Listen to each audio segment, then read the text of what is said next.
Hey everyone, happy Saturday. I kind of wanted to do a kind of a news roundup for the week. It's actually been a pretty slow news week. I mentioned it a couple times. I mean, we had obviously the California election, or the midterm, or I should say the primaries on Tuesday. California's election is still undecided, and there's still all that stuff going on. I've talked about it enough. Unless there's something new to talk about there, I'm not really interested in it. Again, I'm an North Carolina resident, and I don't have much dog in that fight. But I did want to cover um, a couple things that I thought was interesting. Um, and it starts off with Sean Strickland. So we've got this UFC fight that's happening at the White House. And, Sean Strickland's a pretty outspoken dude politically. I would say that he is a classic example of someone who suffers from an overlap of Epstein derangement and Israel derangement. Since Epstein is Jewish, there is overlap. Um, in that particular dislike and belief in that particular conspiracy theory. Um, but he's a great fighter. I follow him a little bit. I like the content he does with Nina Drama, who is one of the media people for the UFC. He's a pretty funny dude generally, but he is victim to this Israel derangement syndrome, which overlaps with Epstein derangement syndrome. And he's not one to hold back. So on his opinion, so it makes sense as to why he wouldn't clear a background check to make the fight or be invited to watch the fight because there's a high likelihood he's going to go on stage and say something, or if a microphone is put in front of him, he will go out there and say something. And it's not the time or the place. This is celebration of America. It makes sense as to why he wouldn't be invited. It's very reminiscent of actors going up on the stage to accept their award and then talking about a bunch of politics. Like, not the time or place. You want to do that in your own time? No, accept your award, move on. In Sean Strickland's case, it's dude, just like let this one go. I don't know why it was such a big deal for you. Like, you don't get in front of the president, the most important people in the world, and then like say a bunch of nonsense. So it absolutely makes sense as to why he is not gonna clear the background check to get invited. Yeah, so there was that. I thought it was pretty funny. It's unfortunate, but it is what it is. The next one is Graham Platner. So I'm just gonna say this off the top. Um, the right-leaning media is leaning into the Graham Platner stories, and don't get me wrong, there is a significant reason to do so. He's got a horrible background. He has a Totenkopf Nazi tattoo that he got had for decades. Apparently knew it was a Nazi tattoo. And finally when people were like, dude, you have a Nazi tattoo, he got it tattooed over with something else. I mean, I would just have it like I've got a tattoo, like I would just have had it lasered off. Like, why even like at any rate, so there's just a lot of conjecture going on in regard to Graham Platner, and it doesn't matter.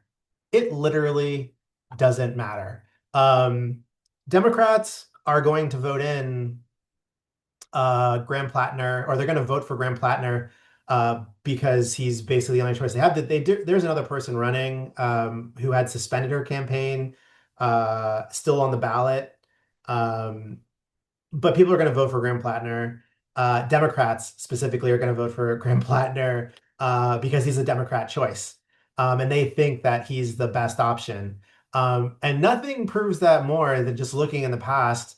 at other examples of Democrats still voting for someone, or just, I would say, this is a lot in the Democrats side because I was looking it up, and a lot of Democrats just vote for whoever's on the ballot, regardless of, say, if they died before the election. So in 2022, a Pennsylvania state rep died a month before the election. She still won her election. Um, uh, a Democrat, Barbara Cooper, state rep Barbara Cooper, who's a Democrat, longtime Democrat, died before her election a month before. She still won. Not to leave out a Republican also in North Dakota, House of Representatives, died of COVID-19 before a month before the election, still won his race. But I think the prime example is probably John Fetterman, for better or for worse. John Fetterman had a stroke before his election. He couldn't complete sentences. It was painful to listen to him speak.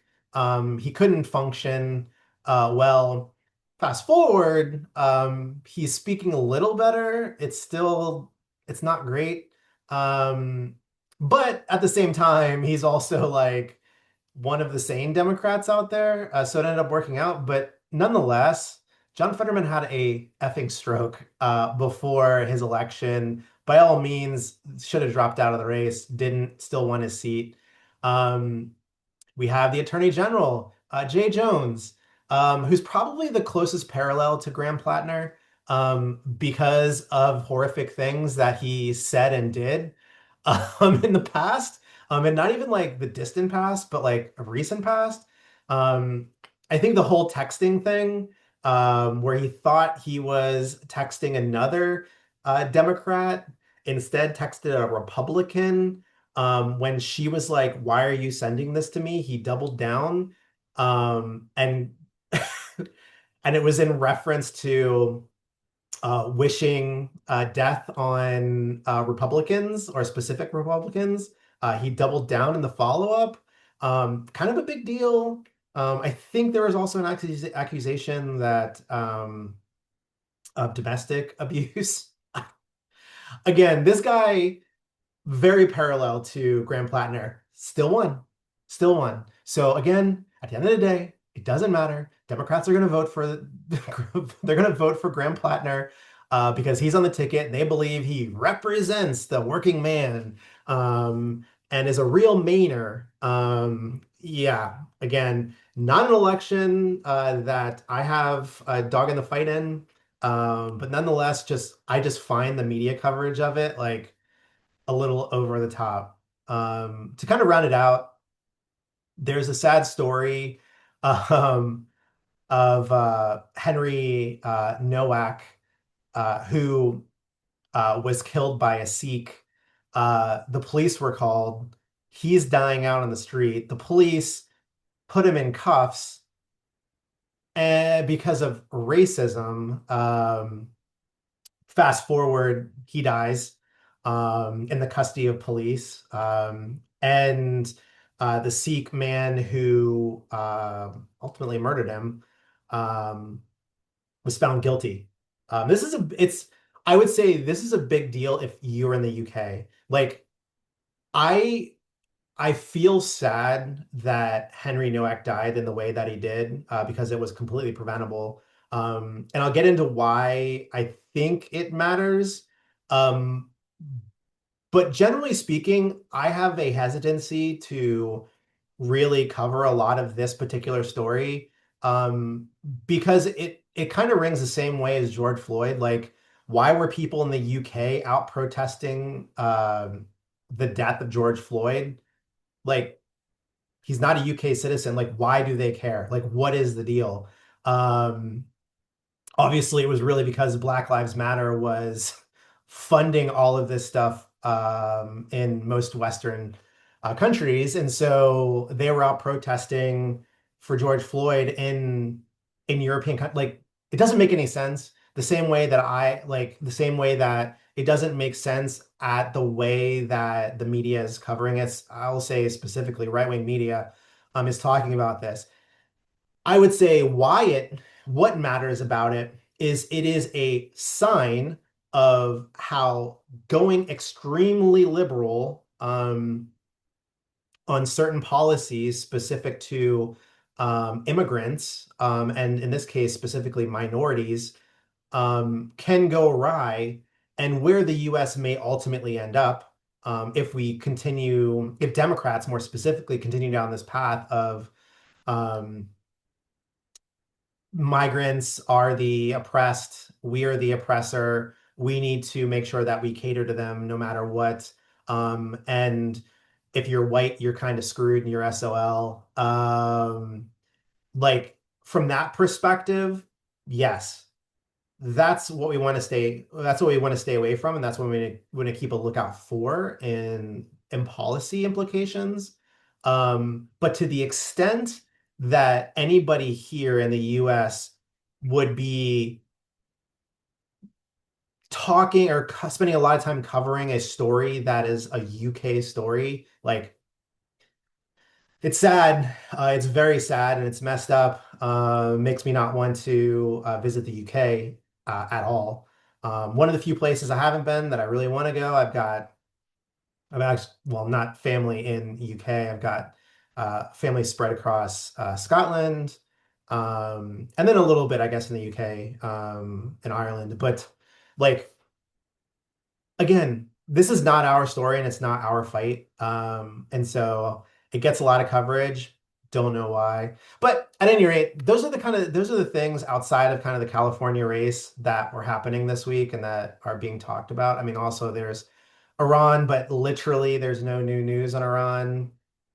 It's kind of like this quasi ceasefire where Iran does a little of something and then we lob some bombs. Um, Iran lobs some at other countries, and now other countries are kind of pissed and they stop, and it's kind of like, and then there's like Lebanon and Israel. I don't care about Lebanon and Israel. I'm not an Israeli citizen. I'm not a Lebanese citizen. Give two S's about what's going on over there, and I'm not gonna uh, make any strong or put out any strong feelings about how Israel is prosecuting their war or what the issue is between Hezbollah, which is clearly seated in Lebanon, who wants to wipe Israel off the face of the map. Again, doesn't matter. Does not matter. But at any rate, tell me what you think in the comment section below. I think more specifically around the Graham Platner stuff. And maybe about Sean Strickland. But tell me what you think about it in the comment section below. And, enjoy your weekend and keep believing that the best is still ahead for America. Peace out.